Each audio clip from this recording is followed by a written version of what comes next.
Hey, it's your buddy Peace and Harmony with you here today, zooming in a little bit more in depth on the narcissist control tool and control tactic, mind control of projection. Projection is a defense mechanism first really coined and annotated by Sigmund Freud, the father of psychoanalysis, the guy who talks about the superego, the ego, and the id. Well, he had observed the act of projection in his patients and clients where they would assign certain qualities onto another person that were negative that they personally did not want to deal with. For example, let's just keep it really simple. Think about kicking the dog. Someone who's had a horrible day at work, things didn't go their way, traffic was tough, they're starving, they're hungry, and they come home and they kick the dog. This is a typical example. Dog is just sitting there, happy, minding his own business. The guy comes in, kicks the dog. You terrible dog, you lazy dog, you're good for nothing. That's the act of projection. And then the dog is, like, what did I do? And then the dog is then feeling the pain and feeling ashamed and then goes and curls up in the corner.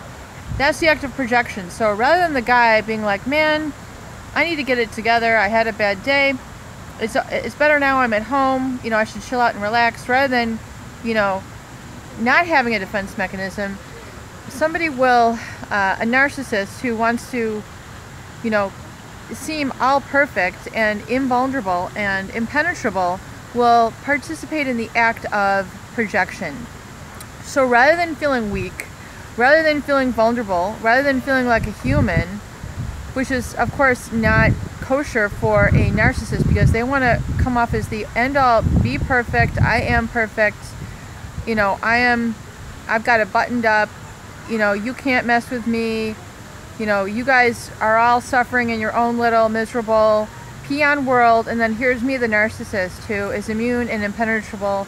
I'm perfect in every way, and you guys should basically follow me and do whatever I ask of you so I can further reign in my kingdom. So the narcissist will use a defense mechanism such as projection as a way of helping themselves feel safe, helping them take basically very little to no responsibility for the emotions and feelings and learning how to handle them and really use emotional control, emotional responsibility. So rather than having discipline, dealing with the emotions of anger, hostility, frustration, all those types of things, rather than dealing with it and being like, man, I was upset, it didn't go that way, okay, so what am I going to do now?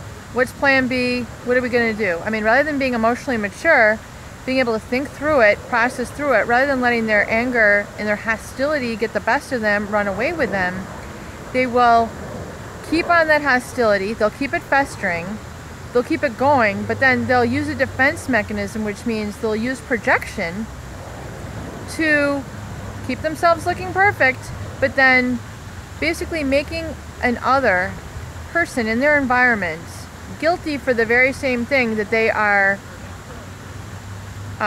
falsely accusing them of. For example, there's always the example of the jealous spouse. Why are you cheating? Why are you looking at him? Why are you looking at her? You never give me any attention. And they feel jealous of their business trips. They feel envious of, their time away. They don't trust them. They have a sense of suspicion. And really then that person is the one who is inside, contemplating cheating, looking at other people, going out and doing other activities with others of the opposite sex. So they're accusing the other of the very thing which they're committing.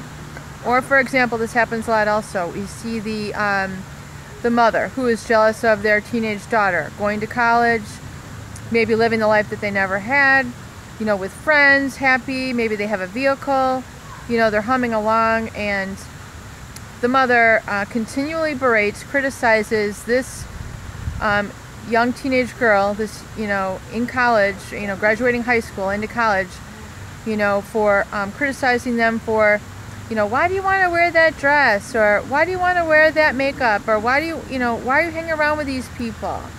Why don't you do this? Why don't you do that? What message are you sending to the world by wearing that dress? And then next thing you know, so that's the projection, falsely accusing them even though the child has done nothing wrong, not inappropriate whatsoever. Next thing you know, then the mother is wearing a similar outfit, similar shorts, you know, unbeknownst to the daughter. So that mother is very much envious and has a pathological envy to the point where she will destroy a relationship with a family member through guilt, through defense mechanism, through hostility, through alienation. She will destroy that relationship so she can instead be the superior one, the one who gets to rob all the joy from that daughter, so she doesn't get to have that in her life, and instead gets to claim all the glory and the smile and the happiness, while that daughter is the kicked dog. She is not you know, allowed to be herself. She's not allowed to be free. She's not allowed to express herself, wear clothing, go out with certain people, do well in school. I mean, God forbid you should be able to graduate and, you know, have grades for yourself.